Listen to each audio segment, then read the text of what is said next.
Hey everyone, just wanted to give you a little presentation over EDL851, the case study, talking about Miss Stevens and her reactions to her reactions that were negative to the personnel evaluation. This case study was very interesting to me. It covered a lot of facets from the whole course, not just the case study. I really enjoyed it, and let's get going.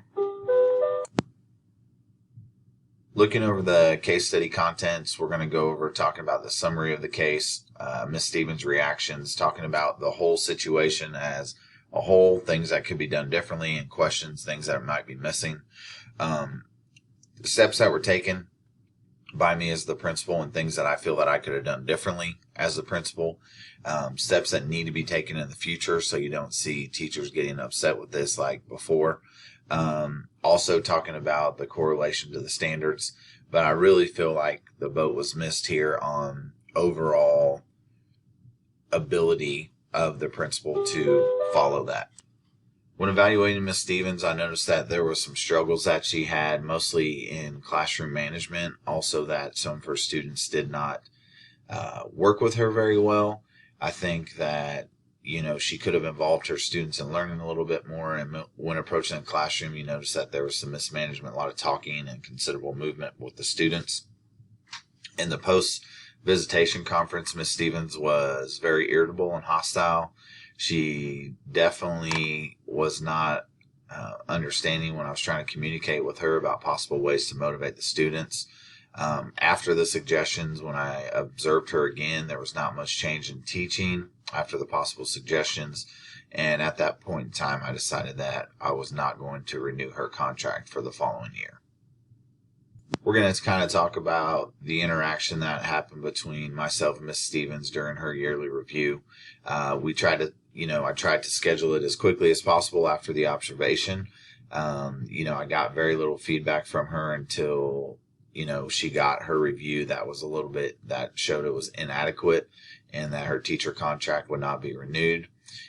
She did feel that this was unfair and inaccurate. She went on to mention her high level of teaching ability, felt that my presence in the classroom upset her and affected the students' behavior.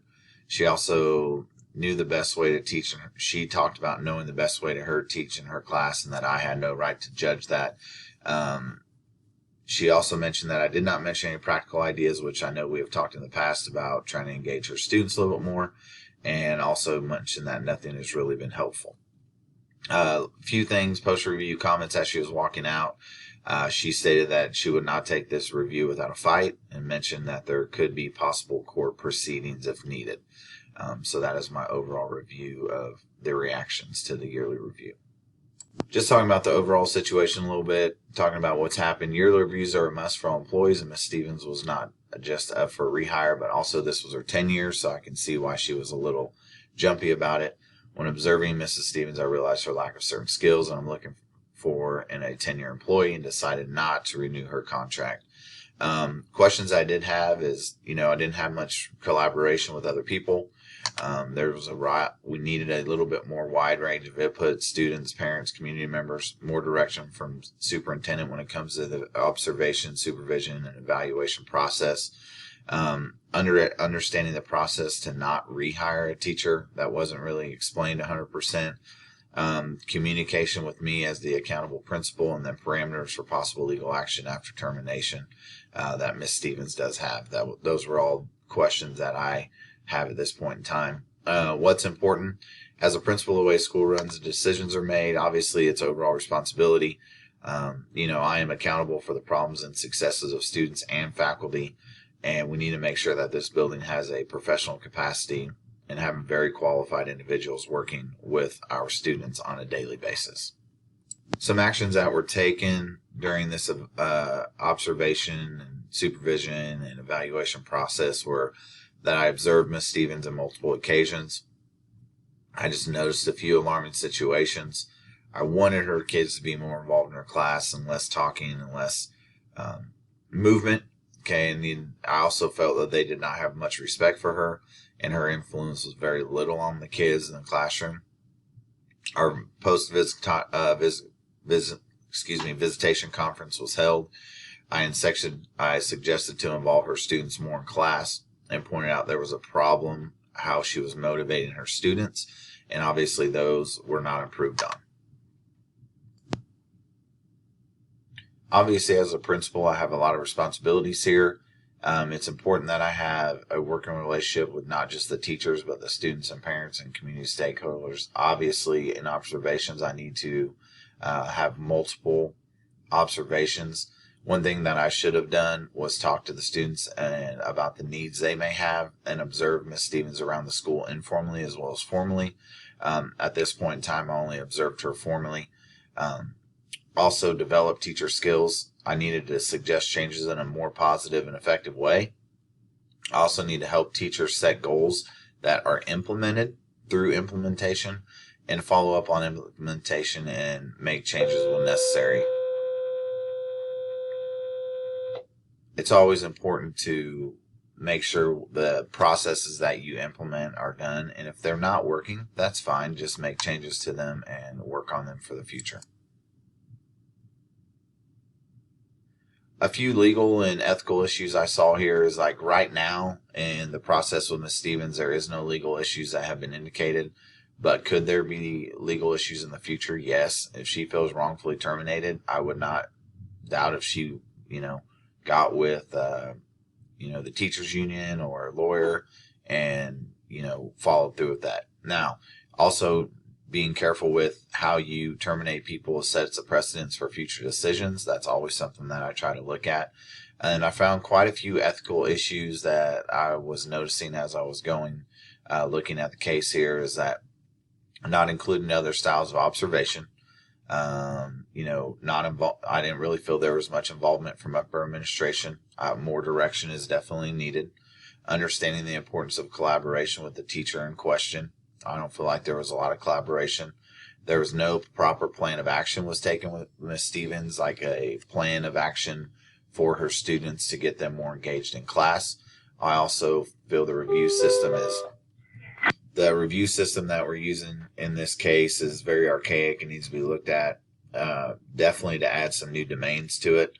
The input is one of my biggest ethical issues with this case is that there wasn't much collaboration between me and Mrs. Stevens, and following up with that plan of action takes a lot of collaboration, and I feel like there wasn't a very good working relationship between me and Mrs. Stevens at this time, and I feel that the change is crucial to teacher development and that exchange of ideas.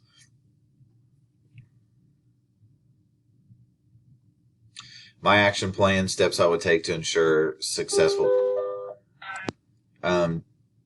Talking about teachers being good teachers, obviously I think that there needs to be teacher development. So the number one thing that I want to look at when it comes to supervision and teacher development is collecting data in multiple formats and making sure that I'm looking at a teacher as a whole, not just as a few observations. Make sure I listen to the students of that teacher and ask them for feedback. Okay. Have conversations with teachers' peers about collaboration and teacher effectiveness.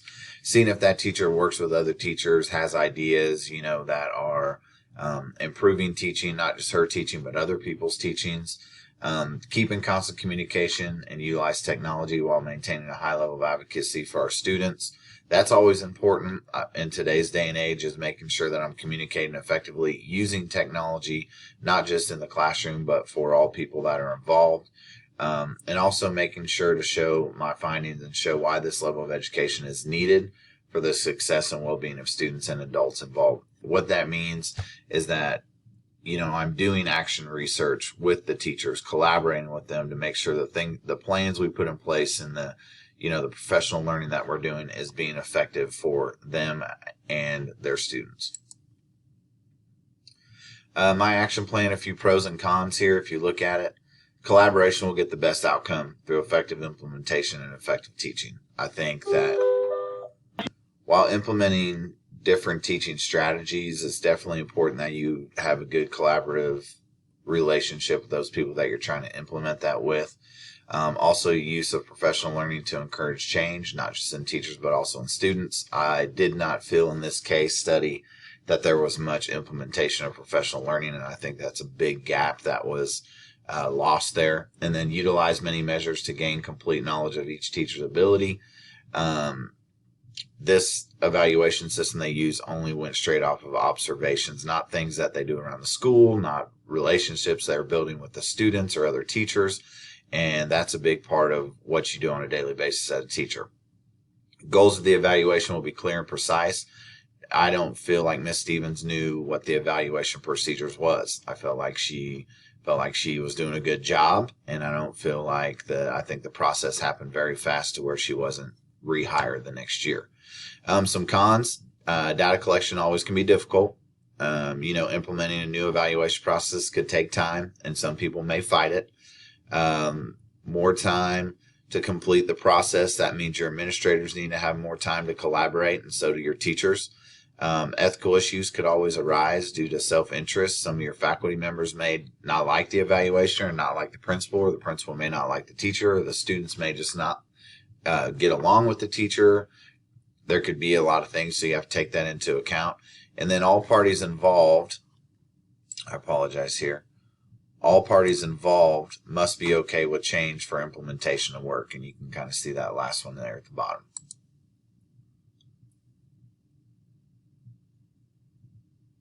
A little bit more talking about the creation, implementation, and evaluation. I would create my evaluation effectively by collaborating with teachers, finding out what they find is important, look to collaborate efforts to make changes in the classroom, create a sense of professional capacity for proper professional learning. Use a school mission. I always think that's very important to make a direction for collaborative effort in the classroom for teachers and students. My implementation is meet with leaders from the district to set up new standards of evaluation and observation and supervision. Use a collaborative group to set up a consistent means to grade a teacher's effort. And then make sure evaluators are trained. I don't think the principal in this case study, which was me, was very well trained on how to do the evaluation process. Okay, so this new one's going to be a lot more complicated, so they're going to have a lot more training. So you need to make sure that the task can be completed in a timely manner. With tasks being done in a timely manner, that means they have to have proper training. Now you evaluate it. Always evaluate your systems. It needs to be continuous. Consistent checks with stakeholders, see if the process of input and implementation is successful, which means your teachers, parents, and students. Don't be afraid to revise the situation when needed. Get feedback from students and peers and the teachers about the teachers that are being evaluated. How do they feel they were when they were being evaluated? How they feel that they can improve. Finally, correlation, relevancy, and reflection.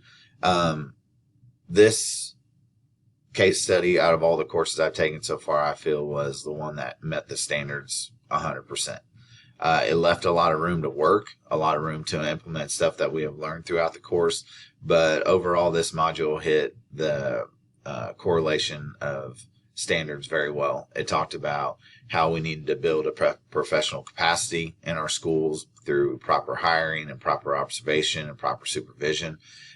It was relevant to my current learning as far as really building on if I walked into a situation where evaluation and observation and supervision weren't 100%, how am I going to make those changes and what would I implement? Obviously, I've got a short presentation here, but the general idea is, it needed to be expanded. It needed to have different observation processes and different ways to really judge a teacher's capacity as an educator. Last but not least, I really enjoyed this case study. I thought it was very interesting. And I kind of, in my writing here, I kind of referred back to it as wrestling. My whole life, I've wrestled and coach. And if you just cut ties with somebody, sometimes you don't know what their future can hold. And I think that's the same thing in teaching. You got to pull people along, and you have to educate them and help them get better, not just try to cut ties and find somebody new.